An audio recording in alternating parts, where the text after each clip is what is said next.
네, 감기 몸살에 걸렸을 때 간혹 목 등에서 작은 혹이 만져지기도 하잖아요. 이렇게 갑자기 생긴 혹에 덜컥 겁이 나는 경우 어떻게 하면 좋을까요? 네, 보통 이런 걸 물혹이라고 하는데 그냥 넘기기에는 좀 찜찜하고요. 네. 또 만에 하나 더 악화될 우려도 있기 때문에 그렇죠. 좀 더 관심을 가지실 필요가 있겠습니다. 네, 이번 주 건강충전은 윤수영 아나운서와 함께 하겠습니다. 이 몸에 생긴 혹 그냥 두면은 저절로 없어지는 건가요? 참 이게 몸에 뭔가 갑자기 잡히면은 불안하고 무서워지기 마련이잖아요. 그쵸. 그런데 이게 사실은 단순한 물혹인 경우가 더 많다고는 합니다. 네. 그렇지만 병이라는 게 그렇듯이 괜찮겠지 하다가 더 키우는 경우가 있을 수 있습니다. 그래서 알아봤는데요. 지금부터 꼼꼼히 보시고 몸에 혹이 갑자기 생겼다면 어떻게 해야 될지 잘 판단해 보시기 바랍니다. 우연히 발견한 내 몸의 혹. 혹시나 큰 병에 걸린 건 아닐까 걱정스러우면서도 곧 사라지겠거니 그냥 넘기는 경우가 많은데요. 감기 몸살이 있거나 몸을 지나치게 무리하게 되면 목부터 붓고 아픈 경우가 많습니다. 그만큼 우리 몸에서 혹이 가장 쉽게 생기는 곳이 바로 목 주변인데요. 누구나 한 번쯤 경험해봤을 흔한 증상인 만큼 목에 혹이 생기는 원인도 다양합니다. 식사를 하고 난 다음에 갑자기 턱 밑이 붓거나 통증이 오는 경우, 이런 경우에는 침샘에 어떤 타석이 있거나 침샘에 염증이 있어서 오는 경우가 되겠고, 우리 목 아래가 갑자기 침을 삼킬 때 혹이 올라갔다 내려왔다 하는 경우에는 갑상선에 혹이 생긴 경우라고 할 수가 있겠죠. 또 우리가 감기를 심하게 앓거나 몸살을 심하게 앓고 난 다음에 목에 혹 같은 게 이렇게 많이 만져지는 경우 같은 경우에는 목에 있는 임파선들이 염증에 의해서 일시적으로 부어서 오는 경우라고 할 수가 있습니다. 네, 혹은 환자의 나이에 따라서도 그 원인의 차이가 있는데요. 유아나 성장기 아이들에게 주로 발견되는 혹은 태아 때 없어져야 할 구조물이 퇴화되지 못하고 남아있는 선천성 혹인 경우가 많은 반면 40대 이상에게 생기는 혹은 중병으로 인한 증상은 아닌지 의심해봐야 합니다. 과음인과 잦은 흡연으로 생긴 혹은 구강암과 인후두암으로 발견되는 경우가 많다고 하죠. 목소리 변화와 귀의 통증, 체중 감소가 동반되거나 혹이 6주 이상 지속되고 조금씩 커진다면 반드시 병원을 찾아야 합니다. 심한 두통과 함께 목이 붓는 증상에 시달리던 75세의 박화론 씨. 두통약을 먹으면서 버텨온 게 어느덧 4개월째라고 합니다. 그 사이 목이 더 심하게 부어오르면서 결국 서울에 있는 큰 병원까지 찾게 됐습니다. 네.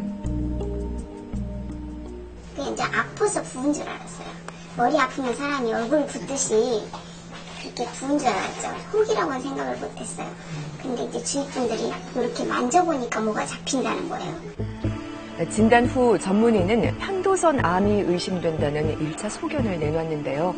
박 씨는 현재 암이라는 최악의 결과만을 피하길 바라고 있습니다. 또 혹을 그대로 방치한 채 지내다 최근 갑상선 암 수술을 받은 사람도 있습니다.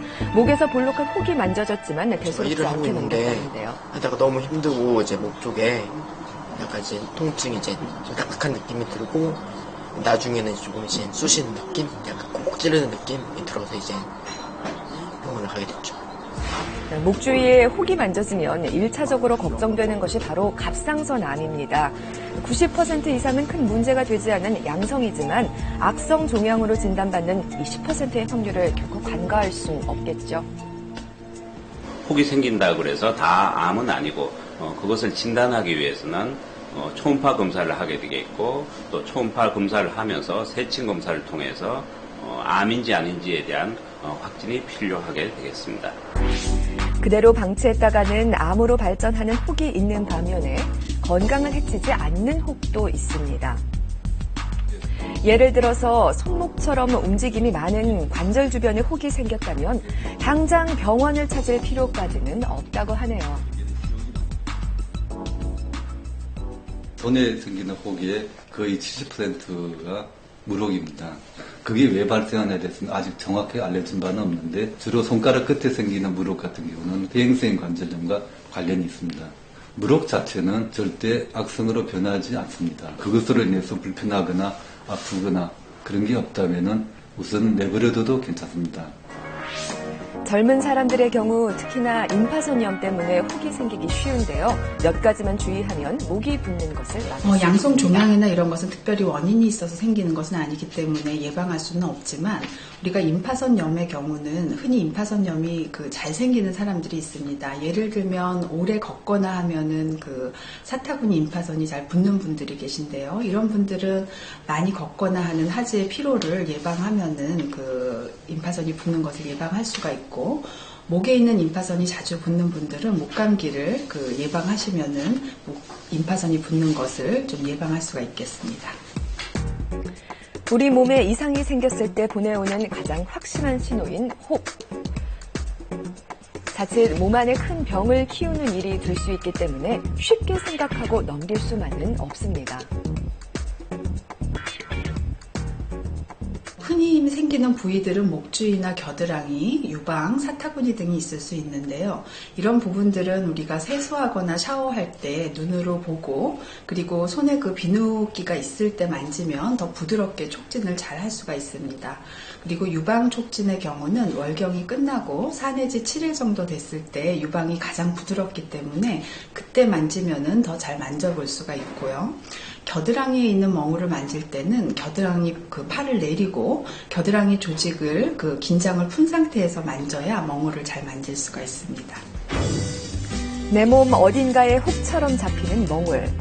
통증과 함께 커지는 느낌이 지속된다면 몸을 유심히 살펴본 후 반드시 병원을 찾아서 정확한 진단을 받아보시는 게 가장 좋습니다.